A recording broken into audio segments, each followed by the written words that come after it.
My number one character defect is that I, at times, don't believe I'm worth it. And I've known that's been my character defect. And I hustle for validation either through toxic productivity or accolades. And now I'm in a place in my life where I really want peace. And so if I want peace, I need to continue to be leaning towards awareness of these are the things that I have to continue to work on to build my worth. Welcome to the Blueprint Breakers podcast. What is a blueprint breaker? If you live your life outside the typical traditional lifestyle blueprint, you are a blueprint breaker. We are here to start a conversation, to assemble resources, and to build a community. This podcast is for empowered women in midlife and beyond who are preparing for a powerful next era of life. My name is Amy A. Palmer. I am your host and facilitator for our conversations. Sit back, relax, enjoy the show. To stay connected, up to date, and to receive all of our free resources and gifts along the way, join us at community.blueprintbreakers.com. Ever feel like you're just not quite fitting in? You feel sort of on the fringe, outside the norm, and maybe the weight of it all is starting to drag you down. The voice in your head is whispering doubts, telling you you're not good enough, you're not worthy enough, you're just not enough. If that sounds familiar, then buckle up because this episode is for you. Today, we're diving deep with Inez Sobczak, author of the powerful book, Unlocking Me. I've known Inez for many years now, and I'll tell you what I knew about Inez. I have known that she is a very powerful and inspiring personality, strong leader, very health conscious, amazing with her physical fitness journey. She was my nutrition and fitness coach a few years back, and I just always knew her to be very inspiring and impressive. But I didn't know a lot about the rest of her life. And recently I read her book, Unlocking Me, and knew I had to have her on Blueprint Breakers. Part of what I learned, Inez was born in Miami to a Cuban teen immigrant and raised in rural Virginia by a white Catholic family. Her struggles with rejection and trauma led to years of battling an addiction that she hid. She definitely hid it. I had no idea. As a young girl, she hid it behind amazing grades, popularity, and then later it was corporate success and physical fitness. Eventually, the balancing act grew too hard for Inez to maintain, and she found herself battling loneliness, and she was desperate and afraid that someone would learn the secrets that she'd been hiding. It wasn't until a very serious bout with postpartum depression and a life-altering cancer diagnosis that Inez finally decided to confront her hidden past and cope with her inner pain. It was a long, hard process of growth, but Inez finally reached the point where she could lay down her addiction once and for all. Inez is a successful fitness entrepreneur, has been for over a decade. Inez has brought health and sobriety to numerous clients. She has also won bodybuilding competitions, most recently placing third in her category at the national level. Today, Inez lives in the DC area where she devotes her time to wellness clients, competitions, speaking engagements, and her 5-year-old son. Now, for you, if you are feeling lost, alone, or unworthy, this conversation today is a beacon of light. We are going to be talking about overcoming challenges, embracing who you are, and unlocking the amazing potential that's been there all along. Let's get started. Hello, Inez. Welcome to Blueprint Breakers. You're doing this, breaking blueprints. So good to see you. So good to be seen. And thank you for asking me to be on your podcast. I was really looking forward to that. Well, I've known for a long time that I've wanted to invite you for layers and layers and layers of reasons, which the listeners will figure out by the end of this conversation. But after I read Unlocking Me, I mean, I was just like, okay, we need to do this. We need to have a talk now. Yeah. Yeah, we need to have a talk. Yes. Well, I'm glad to have that talk today because there's a lot to talk about. I want to start focused on the book piece. Like I want to hear what made you decide to write it and when, like how long ago was it? Like when did this all come together and why? Great question. I've been thinking about writing a book since I was a little girl. I always knew that my story was worth sharing. And during the pandemic, I had the opportunity to take years worth of journals and put them together. And the pandemic gave me a moment to actually timeline my life. And when I did that, I realized this needs to be shared, that this could be a blueprint to show others how they can overcome things too. Because at least for me, when I was trying to get sober during the pandemic, this blueprint of a book didn't exist. So I took that opportunity to put this book together, and that's what formed Unlocking Me. And as you remember, the pandemic started more around 2019, 2022. My book just released. So it was hard to write this book, but it's even a bigger mountain of putting this book out. And today, I suspect we're going to talk about that a little bit more. One of the things that I really loved about how you told your stories is you were able to share a ton about your experiences. You didn't sugarcoat anything. You share the good, the bad, the ugly. Like you just laid it all out there. Then you also were able to sort of put it into a guide-like format, like making it a bit of a guide. And then the whole back section that's filled with the most incredible questions and ways to bring it into a learning experience and like questions to ask yourself and that kind of thing. So I love the way you pulled the whole thing together. It's absolutely beautiful. Thank you. It definitely took a team effort. I mean, I worked with an initial editor who helped me with the idea of even thinking about writing a book. Our values weren't aligned, so I had to find a different editor. And in that process, that editor really educated me on, based on my story and my background in coaching, that a self-help book would be better to position these stories as lessons for others to learn from them, as opposed to just a memoir with a lot of stories. And I've been coaching since I was 15. So I was very much aligned with that idea that I don't want to just share my story. I want to share my story as an example for others to use it as a roadmap to get through whatever they're going through. And while your thing might not be alcohol, it could be food, it could be porn. All I'm giving you is this moment of looking at someone else's life who used honesty to do the work, and then maybe that'll inspire you to do yours too. Yeah. So, It's interesting when we first started chatting a couple weeks ago, one of the things that you said to me stuck with me when you said the woman who began to write this book is different even from the woman at the end of that writing journey. I'd love to hear what you meant by that and in what way. I think we have the right to grow up. I think we have the right to have evolutions. I'm a 40-year-old single working mom who chose sobriety as a lifestyle. And I can't say that I was this woman 5 years ago when I was thinking about getting sober and writing a book. I've had to thank that Inez, the 5 years ago Inez, who was still drinking, still trying to figure out a way to control it while wearing this mask and no one else can tell that anything's going on over here.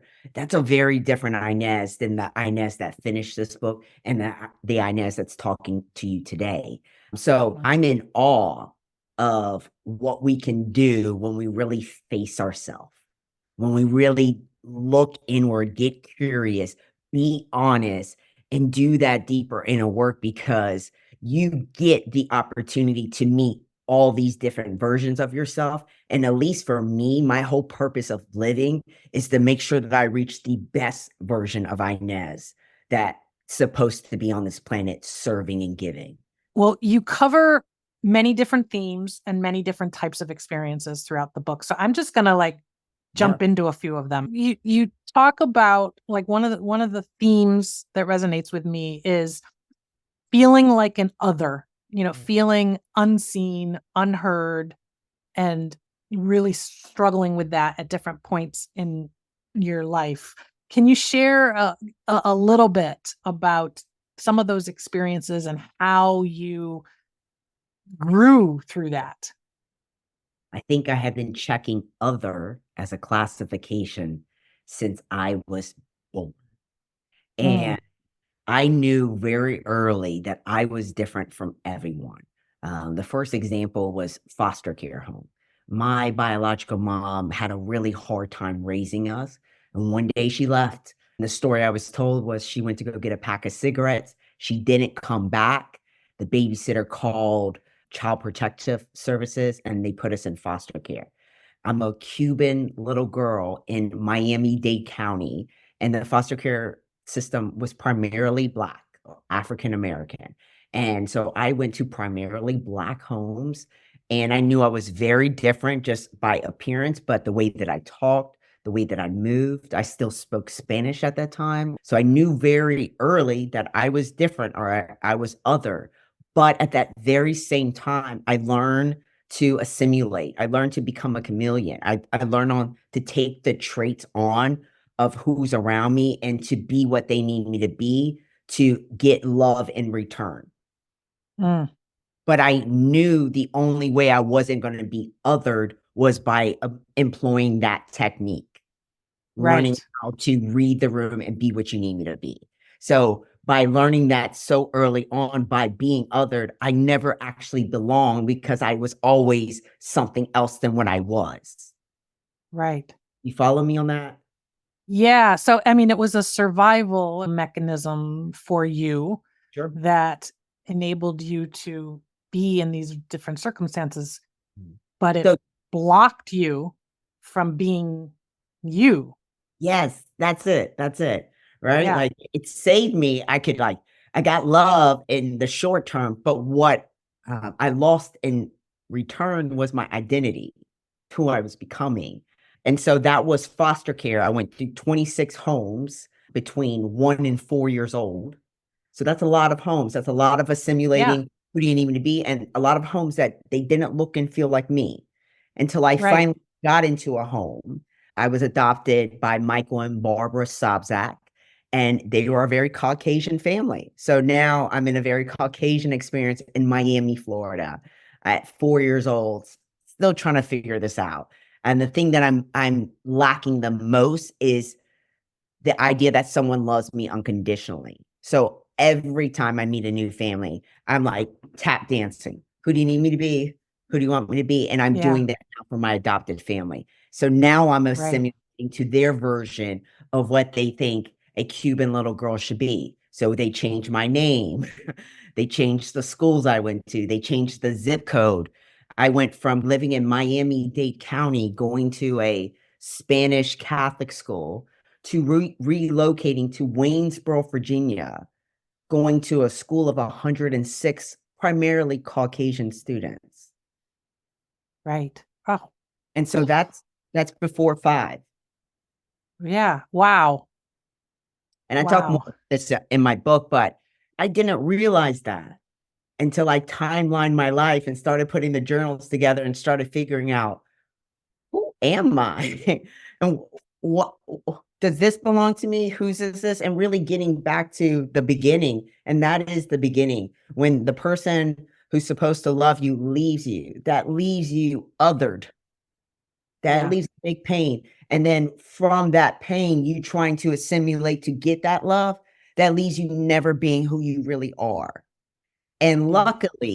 luckily, all the adversity I went through made me finally have to face myself to be like, only way I'm going to get to the other part of this living is I actually have to figure out who I am. And that's really what the book unfolds. And I suspect people that are listening, we've all been on that type of journey, whether it's the beginning or the middle or the latter part of your life. but we've all been on this journey, and we all just need the courage and sometimes the inspiration of, she can do it. I can do this. I can do this work. Mhm. And also, I'm worth doing this work. Mhm.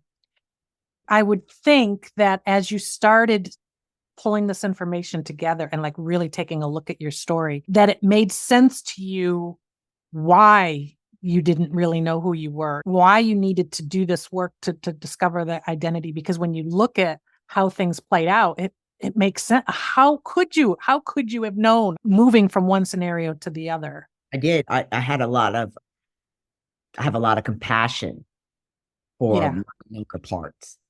And when good. I get triggered, I put my hand on my heart, and I know I'm talking to those younger parts because they had to deal with so much, and Yeah, they need that validation even 40 years later.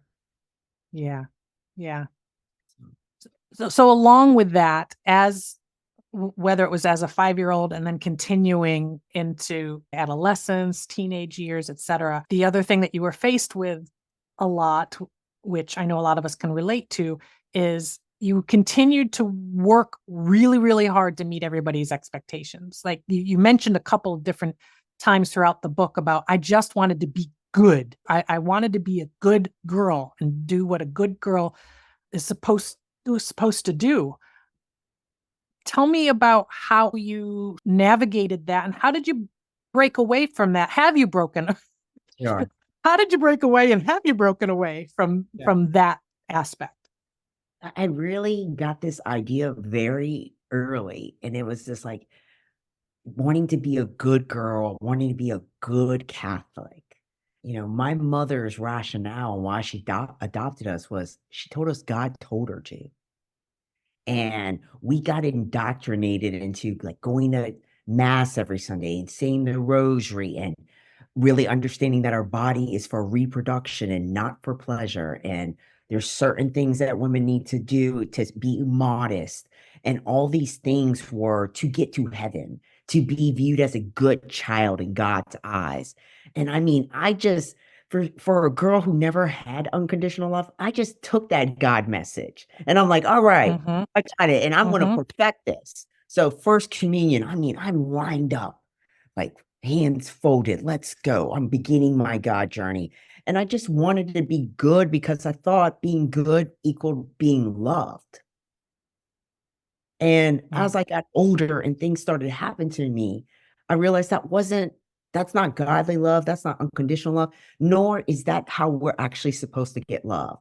I missed the whole memo that you should be loved just because you exist. I Mm, missed that. All right. I missed it. mhm. So I thought I was getting it by straight A student, valedictorian, prettiest girl in class, following all the rules. And I just would never get it all the time. And by chasing it, I never felt like I quite belonged because I never got it and I never was getting it. So part of the way of me breaking away from it was actually breaking some of the rules and seeing the consequence of what happens. Like, oh, you love me less, or you're judging me now. And it felt like I needed to be perfect in order to get this unconditional love. And if I wasn't, I was going to be damned. And so Mm, I only learned that through the adversities I faced. When I started learning that, I just started realizing that the God that I have he's a loving God. He's not going to kick you out because you had a bad day, or you had a bad moment or bad season. That's when he leans in the most. All the Bible stories I read were about like Mary Magdalene and, you know, poverty and just the people that are on the lowest caste system were the ones that got God's forgiveness. And I just kind of through school, through adversity, realized that what I was being taught wasn't in line with who I am. mm. And I just think over time and over adversity, I just started pulling away from it a little bit more and a little bit more. And I will say this book is kind of like my proclamation to myself that this is who I am. And these are the things that I believe in. And if I need to write a book every 10 years to continue that journey of unpacking and unleashing, then that's what I'll do. Yeah, good. Good. I will tell Yeah. you, I feel that maybe I'm 75% there. There's still about 25% of conditioning, whether it's the Yeah. patriarchy Yeah. or Catholicism, that I'm still Yeah. wrestling with. I do have to say, and I really try to do a good job of this in the book, is that every tool, every resource that helped me along the way, from Catholicism to religion to Girl Scouts to soapbox derby, whatever it was, I'm grateful for it.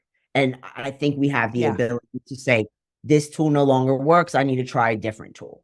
Therapy, like just using all the different tools to get to where we need to be. And for me, the get to where I need to be is, again, the best version of myself.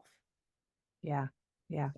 You mentioned religion and Catholicism. The other thing that I was raised Catholic, went to Catholic high school. And one of the things about it is it feels formulaic, right? Like if you do these things, if you follow these steps, if you check off these boxes, that equals unconditional love, happiness, success, fulfillment, like all the things, as if it's a formula that can be Yes. completed.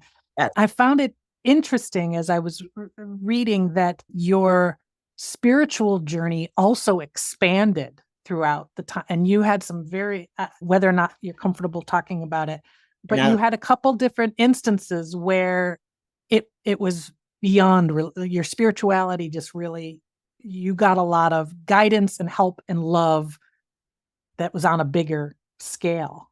I Do you mind did. talking about that? I would love to. The story that jumps out at me is when I was in Cuba. I ran to Cuba after I was going through a messy divorce in 2015. And I needed to find who I was because I was lost and I was spiraling. And so I went to Cuba, and it was the first time I have ever been. And for our listeners, I'm actually Cuban. I was born in Miami. My parents were born in Havana, but this was the first time I was going. And when I went, all the Cuban people in Spanish would say Cuban face, Cuban face. And I'll tell you, Amy, like hearing them say that, I was maybe 31 at the time. I was like, I belong here. I really am Cuban. There was like some legitimacy of just having another Cuban person recognize that I'm Cuban, especially in a week of my whole life of people telling me you're not black enough, you're not white enough, you're not Cuban enough, you're not Catholic enough. So I was just like, yes. So I felt like that validation made me feel safe in Cuba. And I Mm. think by feeling safe, I was able to be open to the spiritual side of Havana. And so one morning after a night of drinking, I don't recommend this, cigars and Cuban rum, the next day I'm running the Malecón. And the Malecón is the seawall in Havana. And people tell you, if you're going to run this, you need to run it by the time the sun comes up. Because if not, when that sun comes out, it's piercing you. And this was over Memorial Day. So think May in Havana, that's summer. So long Oh, story short, I get up, I'm hungover. I go run the Malecón because I said I was going to run the Malecón. I want to be viewed as someone who does what she says she's going to do. Again, there's a whole theme about it. And I was always that person on vacation doing that. Like, I'm going to go work out in the morning, no matter how much I've drank, because I want you to know I'm that type of person. So long story short, I run the Malecón. I'm hot. I'm sweating. I'm walking to my hotel, and there's a church, a Catholic church. And I am just, I am just sweating with shame. I'm just sweating with shame of cheating on my husband, drinking entirely too much over it. And this is not what my life is supposed to look like. This isn't it. So I go in this church, I'm sobbing. I go to the right, and there is just these candles. And these are the candles. If you've been to a Catholic church or any church, yeah, you pay $1, you light your candle, you ask for forgiveness, God gives it to you. That's what my grandma taught me. So I'm going through my ritualization of anecdotally how to get to forgiveness. And so I'm praying, and I put my dollar in there, and I'm just crying. And this woman comes up to me, and it's an older woman. It feels her grip is light, and she's just like massaging my shoulder. And I'm not looking at her. My head's down in shame, crying. And she's just telling me it's okay, telling me it's okay. She's telling me, yeah, and she's even saying my name, Inesita. It's okay, it's okay. Está bien, está bien. And you know when you get to the part of the cry where it's a ugly cry where you're like this, that I'm at that part of and like here and here and cleaning up, and then finally it hits me.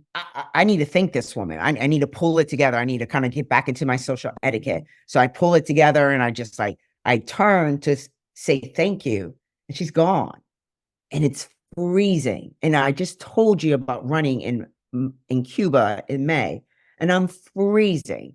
And I hear the door open, and the janitor walks in. And I asked the janitor in Spanish, "Hey, do you know where Abuela," I said, "grandmother went?" He said, "This door has been locked. No one's been in here but you." And I felt at that very moment I wasn't alone. And I wish I had felt that moment sooner, because there's been a lot of hard things I've gone through that I just felt like I am the only person looking for me. And in that moment, I realized that I have people looking out for me, whether we call them guardian angels or ancestors or just legacy, you know. Um, but in that moment, I realized I do have a spiritual side. And the more adversity I was going through, the more I was curious to figure out what other tools in my spiritual realm can I use to help me get through it. And yeah, that was that. That that was beautiful. Okay, you got me tearing up here. It's a big one, yeah. Because I can feel it. I can feel it. And you know, when I read it, I could feel it, the beauty of that and the how you must have felt to just sort of feel that love and acceptance in that moment, you know? It was weird because I've reread that part a couple times, Mhm. and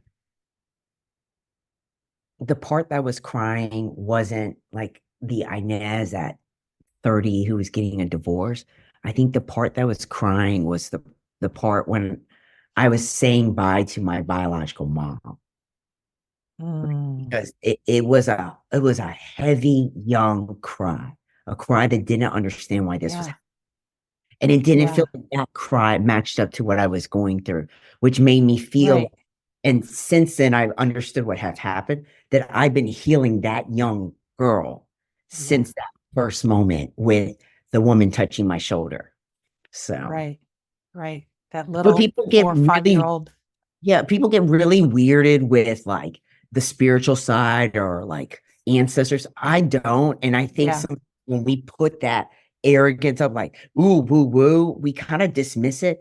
We really have to legitimize it. It really is our intuition, everything that's keeping us safe. And if I had heeded the warnings from my ancestors or my guardian angels, man, I would have had a different route. So I really do think we need to start legitimizing and normalizing talking about it, because it's not woo woo. It's actually one of the most natural things that can actually happen if we let it happen. Yeah. I agree. Thank you. Thank you for sharing that. Another a related theme, similar, that also is threaded throughout the various stories that you share, that you mentioned, is that whole feeling of feeling unworthy or feeling undeserving. And as you share some of the things that have happened to you, around you, etc., it it makes sense that that little girl would feel that way, and that teenage Inez would feel that way, and young adult Inez would feel that way. My question is that when you've got years of conditioning, years of programming around it, years of that internal monologue saying, I'm not enough, I'm not right, I'm not worthy, whatever. How do you even set towards changing that? Like, how do you even reprogram that as it's happening? Great question. The first step is awareness. For a very long time, I was in denial that I actually needed to heal parts of me. I thought I was Mm, okay.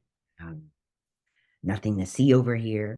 But once I really hit the step of awareness then I had to use different tools from therapy to AA to some spiritual work that's a little different than therapy, and use all those different modalities to start unpacking all this conditioning that's on me to unlock who I really am. And in the book, I really outline those different tools that I use and when I use them. For example, the worthiness piece is my main character defect. And my number one character defect is that I, at times, don't believe I'm worth it. And I've known that's been my character defect. And I hustle for validation either through toxic productivity or accolades. And now I'm in a place in my life where I really want peace. And so if I want peace, I need to continue to be leaning towards awareness of these are the things that I have to continue to work on to build my worth. How do I build worth? I do esteemable acts. What are some of those esteemable acts? I take ownership of my body. I really take a lot of pride in how I feed myself, how I manage my sleep boundaries, how I hydrate my skin, how I move through this world. I really take responsibility of that so I can begin to build that worth through my esteemable acts. I really work on my mental health. Feelings are not facts. Thoughts are not instructions. But for my life, those were the compass. You know, when you aren't build those emotion, when you're not given or taught or modeled those emotional regulation skills, you just start believing everything you think and you start acting on those things. So I had Mhm. to, some people call it thought work. I really had to do some therapy on my subconscious beliefs through things like EMDR, using different things that are beyond me actually doing talk therapy to set things in motion correctly. Because some thoughts got put there and they got stuck there. And that's what continues to hinder my formulation of worthiness. So take care of my body, take care of my mind, take care of my spirit. The first thing I do to take care of my spirit is I'm very honest with somebody. I have a sponsor, my sponsor has a sponsor. I have a sober coach, my sober coach has a sober coach. I have an actual physical bodybuilding coach. I have a lot of people in my life making sure that I reach my best potential and that I'm honest along the way. Like none of this works if I'm lying to myself. Lying to myself almost killed me, right? So for me to work on the worthiness, probably the number one ingredient is making sure I'm really, really honest with myself and with others. So many things come to mind as I listen to you there. First was what you talked about around awareness. Yeah. Yeah. Um, so that was sort of at the beginning. I mean, you can't do anything about it if you're not aware of it, right? So you have to have that awareness. What happened that made you aware since you were going along fine for quite a while? All right. Trigger warning, right? Because we're at that part of the conversation. So I got pregnant in 2017. And right before I got pregnant, my girlfriends wanted to get together and sit me down and let me know that my drinking had become a bit problematic, that I was drinking a little too dangerously, and they wanted to see if they could help me. At that time, that version of Inez could not hear that. And because I was pregnant, I was like, no problem. I'm pregnant. There won't be an issue anymore. Promise. So that conversation really got put to the side. And I started my journey as a mom. And I didn't think I have a drinking problem because I didn't drink for 10 months until I'll never forget. It was my first Mother's Day. And I can have some wine. And my friends invited us to a vineyard. I'm thinking, great. I'm still with my son's father at the time. We all go to the vineyard. And just something had happened. Like my body after pregnancy, like my hormones, everything, something changed because I wasn't the same. And I also believe that all the things that I hadn't quite faced about my early childhood started coming up because I was starting to do different milestones with my son. And so that as the backdrop, I drank. I blacked out off of 2 glasses of wine. Um, got into a pretty big disagreement with my son's father, and the next day ended up trying to go to my hairdressers. Just the stories just kind of makes me emotional. I go to my hairdressers, and I had the alcohol from the night before. I had Klonopin because my doctor thought I was a little bit more sad than normal. And I just remember when I got to my hairdresser, something was wrong with me. I could just, there was this like this billboard of a thought that was like, they would be better off without you. They'll be better off without you. I didn't want to kill myself. I just had this thought and it kept on going. And it's like, they would be better off without you. So Medina, I gave her Xavier. Xavier's 3 months old at this point. And she's like, where are you going? And, um, her salon was right behind my apartment on this street called Wilson. And I was just ready to go walk in the street. And as the backdrop, it was Klonopin mixed with alcohol. And if you're not quite supposed to be taking Klonopin, that can create a manic reaction if you haven't been tested for SRIs. And that's what happened to me. Like, I can't take SRIs. It instantly sends me manic. So long story short, Medina, she takes Xavier and takes me. This is a story I share in the book, and like brings me back home and calls my family. And from that moment on, I got sent to the hospital for a wellness check. Um, the very next day, I'm in a psych ward convincing everybody that I don't have a problem. And it was just that one time. And I promise I'll be better. I'll go to AA. And I get out. And that day, that process was the beginning of me needing to change my life. And I went to my first AA meeting in 2017. It took me about 2 years to go in and out. Maybe I have a problem, maybe I don't. She looks like me, she doesn't look like me, comparing in, comparing out, until finally, I'll never forget, it was a trip from Tulum. It was a fitness wellness retreat. I was on day 11. I wasn't feeling too well. I was at a bar and somehow convinced myself that if I take these tequila shots, I won't feel as bad. Blacked out, came to, I was back in my room, then ended up flying back to the States.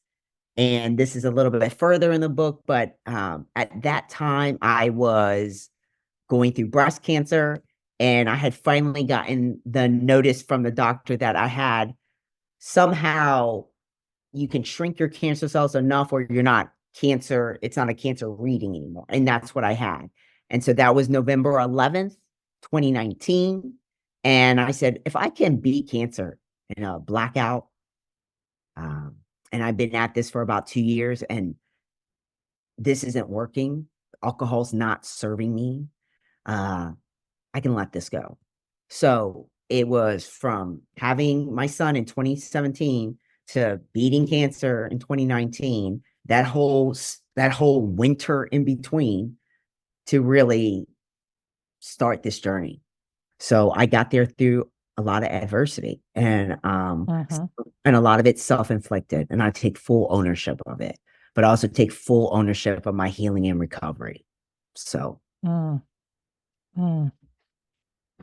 Thank you for sharing that. I mean, I don't think I truly appreciate, I read all that in the book, but I think the fact that it was 2 years of adversity after adversity, hitting bottom after hitting bottom, and just how things sort of came together. I mean, and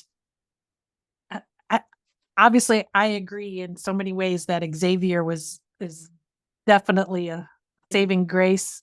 he changed my life. He saved my life. Changed your life I on tell so people, many levels. on so many levels, on so many levels. And well, I shared this in a meeting not too long ago about like being a sober parent, is that even the love that I had for my son, this unconditional love that I've been thirsty for my whole life. Even that love that I was getting from him couldn't get me sober. I Mhm. get me sober. And the only way I could get me sober was to actually get to me. And so I had to do all that work over those 2 years, which was just therapy every week and AA meetings and just literally facing myself. And in that time period, I was able to say, this no longer works for me and I'll never do it again. And to be honest with you, Amy, I've been living by that every day. And that's integrity. Integrity is doing what you said you're going to do with everything that you have. And that's how I feel about alcohol, but it's also how I feel about raising my son, is that I'm doing everything I can to be everything this child needs to be. So he never feels that he has to hustle for love. He never feels that his worth is in question. He is loved just because he's Xavier Michael Zaire, this amazing 6-year-old kid who just changed my life. So And that's exactly what I mean. Even from the elementary part of how your body changed after pregnancy, and so then it changed also how you were reacting to alcohol in another way. Like it all sort of like came together in order to enable you to be able to see it, yeah. and just to see it clearly. So that's a miracle and wonderful that that happened. And I Um, just you all, never really thought it was the alcohol. I just thought it was I thought it was me. I thought I was messed up. I thought I was broken. I just kept on thinking I can control the alcohol, I could figure it out. And it really right. was like the alcohol. I had to get rid of the alcohol in order to figure everything else because it was a big part of my self-inflicted pain for a lot of Yeah. the Yeah. Well, and that's where the whole unlocking me. I mean, you wouldn't have been able to find Inez you know. with alcohol. Like it just I wouldn't have had this happened, right? one therapist 8 years ago. Um, and this was when I was drinking and drinking unhealthily. And she would tell me, like, "We're doing good work, but we could do even more work if you drink less." And I'm like, "Okay, okay." And then every time I would come to this therapy session, obviously I didn't drink less, and I would have a drunk-a-log story for her. And then I would say, "Hey, are we almost at that part where we're gonna start doing this other work?" She's like, "No." And I didn't really get it. I just thought she wasn't a good fit. But now understanding, I'm like, she could only take me so far because I had to do this Yeah. work in order to get the fruits of therapy. And I think we fail to really think about that. It's like we're using all Yeah. these things and we really have to ask us, are we going to integrate what we're learning here? Are we really going to make these changes? If not, we might not need to do this because we're going to have a poor association with it. Like for me, I just thought at that time therapy doesn't work, as opposed to I'm not working therapy. Mm. The other thing that you mentioned when you talked about getting in touch with you, being worthy, feeling worthy, knowing that you're worthy and deserving, is you talked about esteemable acts.